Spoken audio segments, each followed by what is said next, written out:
Hello everyone, good morning. I will be presenting to you nature-based solutions and climate adaptation. Well, first of all, we shall know what are nature-based solutions. And I would like to start by saying that with the beginning of United Nations Decade for Ecosystem Restoration in 2021, an even wider scale of discussion about nature-based solutions for climate adaptation strategies has been in the process. In this context, the concept of nature-based solutions becomes very important in climate resilience, in climate adaptation. So now what are nature-based solutions? So nature-based solutions, NBS, refer to sustainable management and the use of nature for tackling the socio-environmental changes, the challenges. Well, the International Convention for Conservation of Nature, the IUCN, defines NBS as actions to protect sustainably, manage and restore natural and modified ecosystem that address the societal challenges effectively, and also simultaneously providing the human well-being and biodiversity benefits. Well, to move ahead, I would just say that about nature-based solution, it creates harmony between the people and the nature, enables the ecological development, and present a holistic people-nature relationship in response to climate change. Well, with respect to it, I would also like to quote the Article 5.2 of the Paris Agreement, which recognizes the importance of natural resources in climate change mitigation and adaptation strategies. The Article 7 also of Paris Agreement promotes the ideas of building resilience of socio-economic ecological systems through economic diversification and sustainable management of natural resources. Well, moving ahead, I would like to present to you all a real life example of nature-based community adaptation to floods, which is basically in the Indian state of Odisha, which has been categorized as a disaster capital. Why it has been said to be the disaster capital?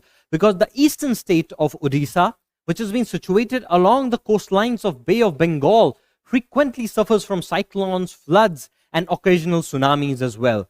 Hence, it has been often referred as the disaster capital of India. We have a Kalana village, which has been located in Jatpur district, Odisha, which has been spread over 600 hectares of land and comprises of 6 villages. Now, what happens is that every year, this village experiences monsoon floods, and during monsoon periods, inundating their habitation and agricultural fields.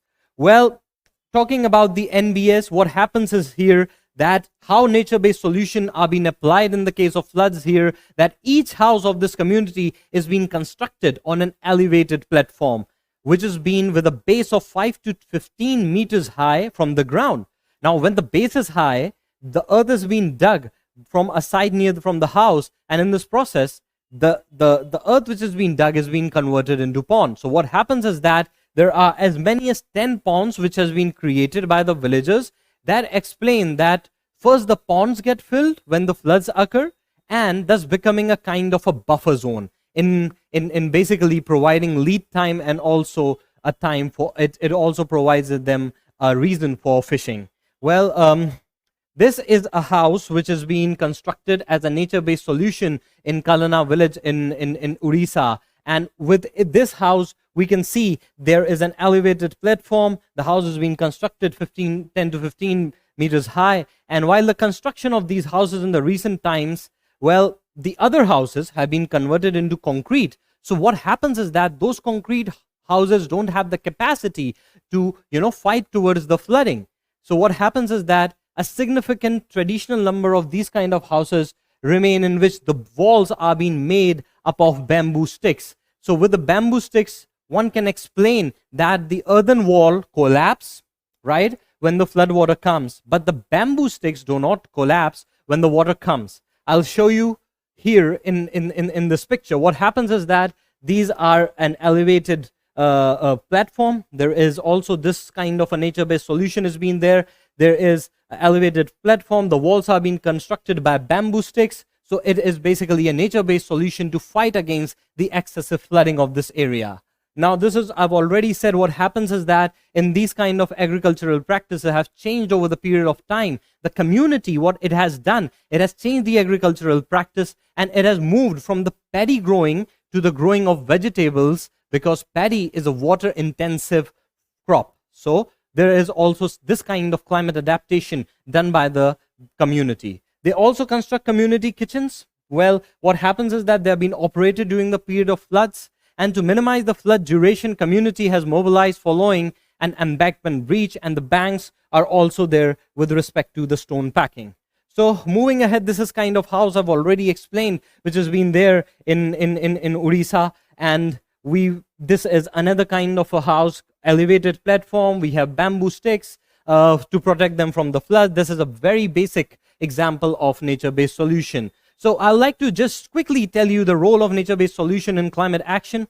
Well, nature-based solutions can help us to reduce climate change, but they cannot really solve the climate change on their own. They need to be combined with the rapidly growing, cuts to the greenhouse gas emissions, and potentially with engineered form of carbon removal. I would also like to say that experts have recently estimated that the cost effectiveness of the nature-based solution could contribute to about 20% of mitigation between now and 2050, and to keep the global warming below 2 degrees centigrade, the other 80% has to come from emissions from energy, transportation, and other stuff. So moving ahead, this is the nature-based solution. There are societal challenges, but they concentrate on human well-being and biodiversity benefits. So the benefits of nature-based solution is basically in protecting the biodiversity, because they conserve or expand ecosystem of the nature-based solution. And the other importance is that they promote us, they help us with reversibility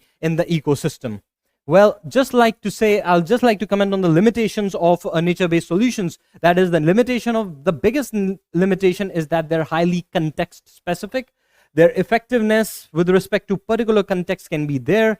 Apart from this, there are certain uncertainties, and there is a continuous flow of investment which is being required. And according to a report by UNEP, an investment of 140 billion to 340 billion annually by 2030 is needed, rising between 2080 billions to 500 billions might just be used to finance the nature-based solutions effectively. So what are the measures needed? This is what I feel what could be the measures needed. The first is outreach, education, and training. Many stakeholders which practice the nature-based solutions may not know about the nature-based solutions, or may need training to implement this. Further, financing and incentives, because without financing, the nature-based solutions, they do not go a long way.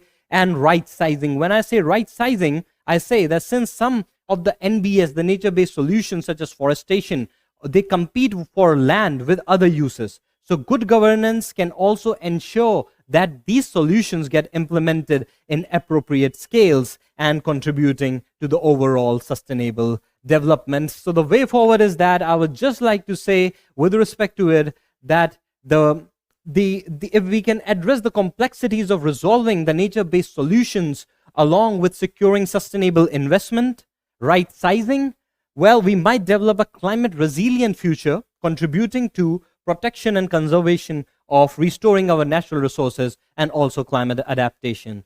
Thank you very much for your time. Thank you.